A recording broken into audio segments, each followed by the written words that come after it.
The biggest mistake of 21st century that humanity has made is bifurcating the physical reality with the metaphysical world.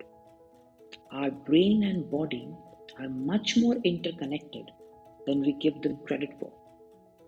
Hello everyone and welcome to the first ever episode of Voice of the People. By the end of this particular video, you will know how social media has not only made your life more into doom scrolling, but it has much damaged huge areas of your life which you never thought about. These areas are so crucial that now the entire fabric of society is at stake. So without further ado, let's get into it. Now, before we go into the first point, let's clarify certain things.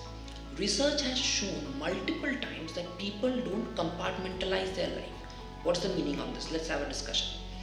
Meaning is, if you are a person who is punctual for everything, you will be punctual for each and everything. Maybe a date, maybe your classes, maybe your job, everywhere.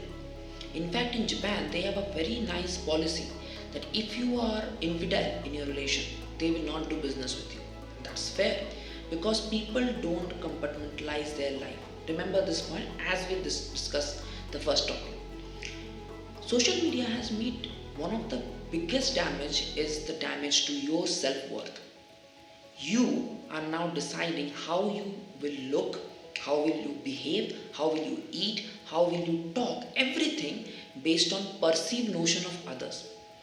You are seeking constant validation, and for that every person has different approach. For example, guys think they can show off monetary wealth, maybe fake physical reality, maybe fake anything, just to get impression of the opposite gender or even within their same community, and the jealousy of other guys.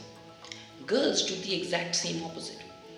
Girls think because they see the algorithm promotes areas where vulgar contents are being allowed. Even younger, as young as 13, 14 years old are allowed on platforms. And what they do, they use this platform to, not everyone is doing that, definitely not everyone, but those who are doing, they are making a drastic change. Research was done on the psychological state of criminals, and it has shown that people who are addicted to this dopamine boost, this frequent dopamine boost that social media provide, is exactly same as psychopathic killer gets when they kill their prey. You imagine where we have built our society. We have created a system where your self-worth is so down that until and unless you are getting validation from someone else, you think you are not doing enough in your life. But here the problem doesn't end. That's the biggest issue. See, in a normal society, humans have a social hierarchy, meaning there will be very small percentage of people who are above you, very small percentage of people who will be below you. Most of the people are average. We are average people, we look average, we all have flaws on our skin.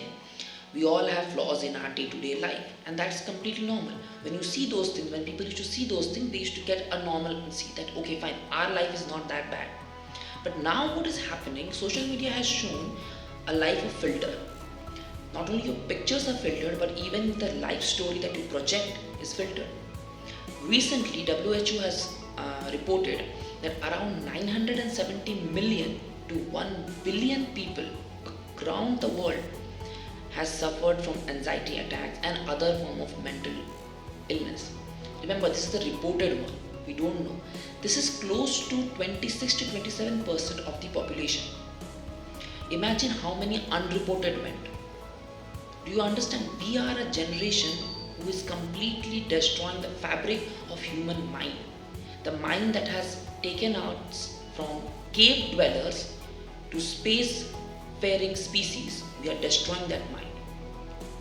Anyway, let's go to point number 2. Now, this particular point may be triggerful to many of you, but stick around, you will understand. Imagine for a second that you are a person who have tasted variety of food for, let's say, 20-25 years of your life, 30 years of your life. Then suddenly one day I say that from today onward, you are not going to taste any food. You tell me which is your favorite food. Let's say you say my favorite one is pizza. And I say, okay, from today onward till the day you die, you are going to eat this pizza. Will you be able to do that? Now, should you do that or not? Up to you. But I'm saying, will you be able to do that? Absolutely not. This is one of the biggest issues that pseudo-feminism has spread.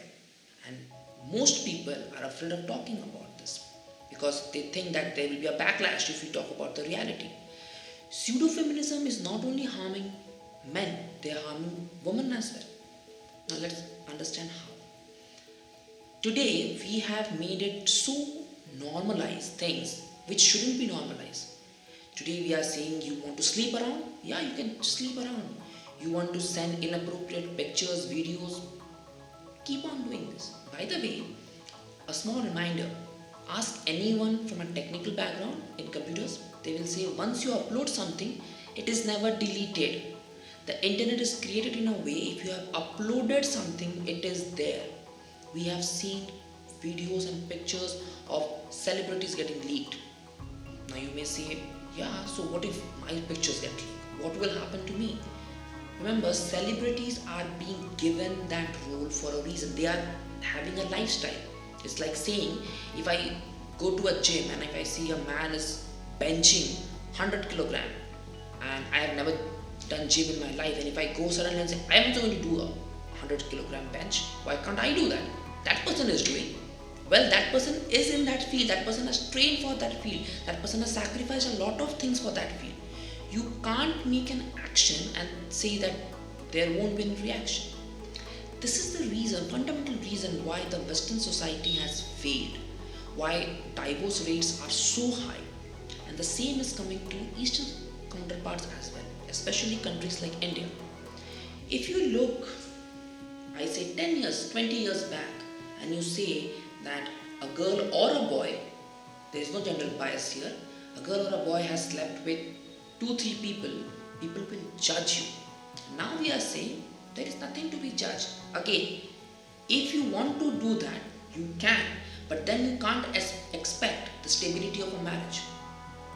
For example, let's say you buy the new Mac Mini and you wanted to play a floppy disk or a DVD in that. Will you be able to do that? You can't.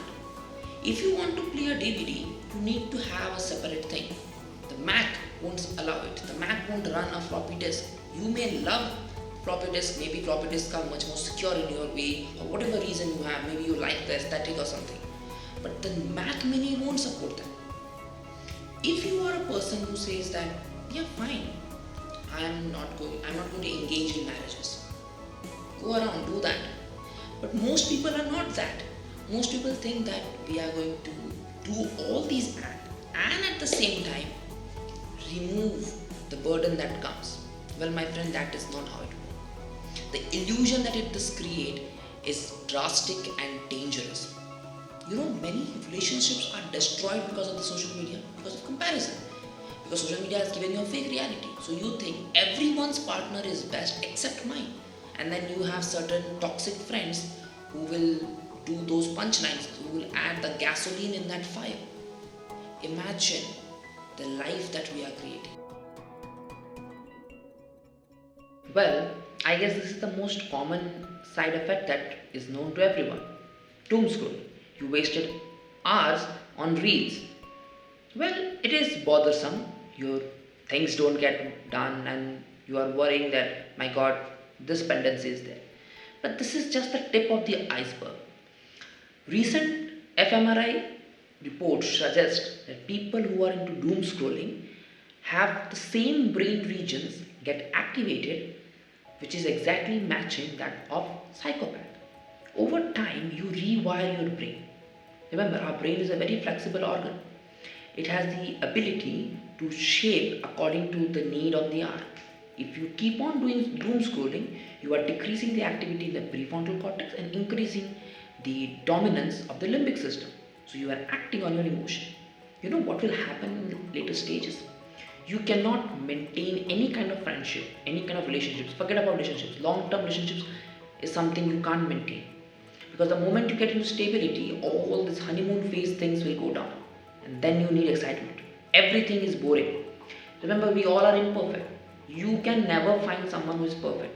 But you look around yourself, especially over the internet. People are saying, I want a partner who is this, they have a checklist.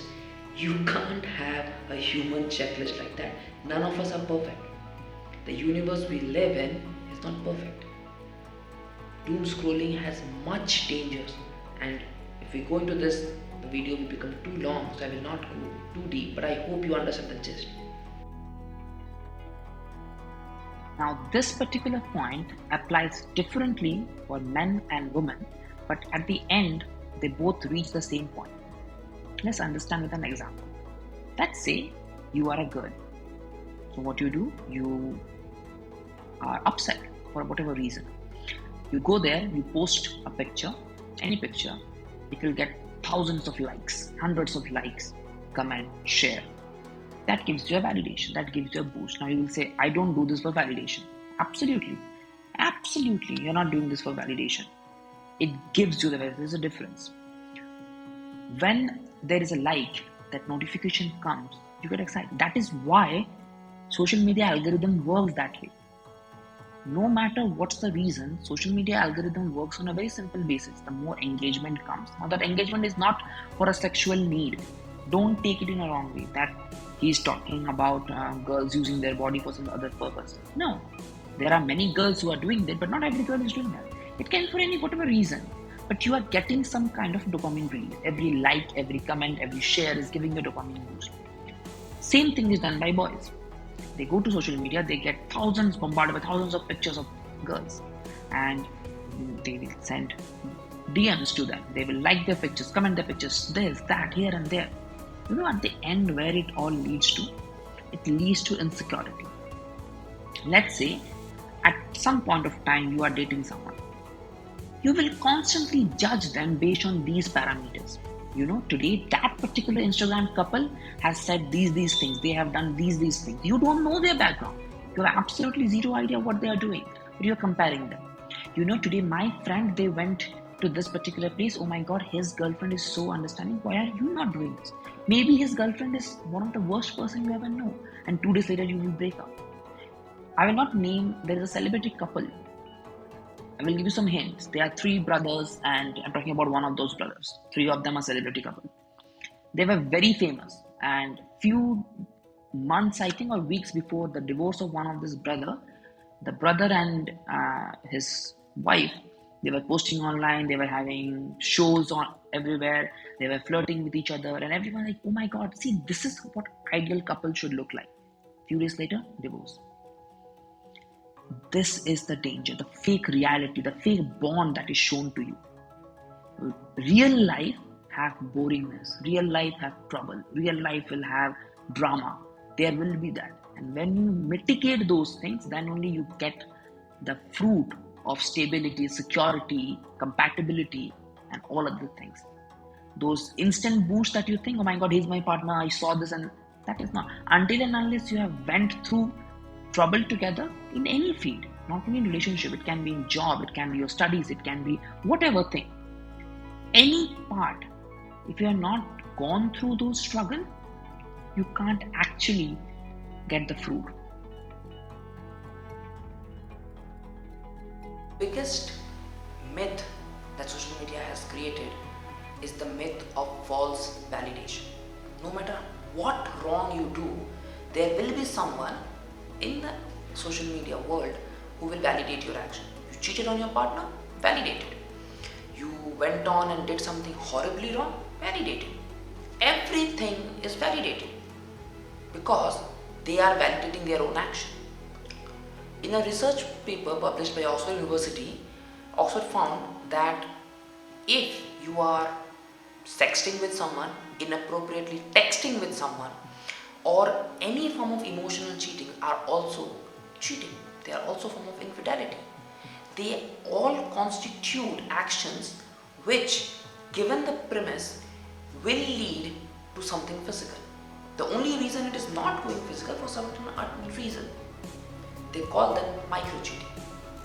Imagine if the leading feminist icons like Lucy Stone, Virginia Woolf, they come and the pseudo-feminist goes and say, today's form, the idea that we are presenting for feminism is that we must have multiple partners, we can have as much high body count as we want, this is what we want. And at the same time, we want the stability of marriage and traditional families. You can't have both. If you want to do that, do that. There is no harm. You can do that. You can have multiple partners, but remember, the reason you are having multiple partners is based purely on lust. There is no love involved. And lust is for your body. That will age. After that, what? At that point, if you want stability of a marriage, that is not how things work. That is not how life works. This is why there is a decreasing trend of marriage, especially in well-stable families, not in the lower section or in extremely religious areas, but in a normal people with liberal mindset who have good net worth, they are getting afraid. Remember, this is not a target to women. Men are pigs too. I am not going to support any one gender. This is not a gender biased video. Where are we making this country go? This world go? Research done by the American Psychological Institute has shown that children who are born in divorced households contribute to majority of the psychological cases that are handled within the United States. They have abandonment issues, they have anxiety issues, they have many other forms. Most of the serial killers have come from broken families. The Eastern counterpart, the countries from the Asian community, they don't understand this because they have never seen that. But imagine with the current trend that is going on, especially with respect to India, I will say, what kind of children will be there in the next 20 years? Somewhere I read this, that every criminal that is born is actually a failure of the society.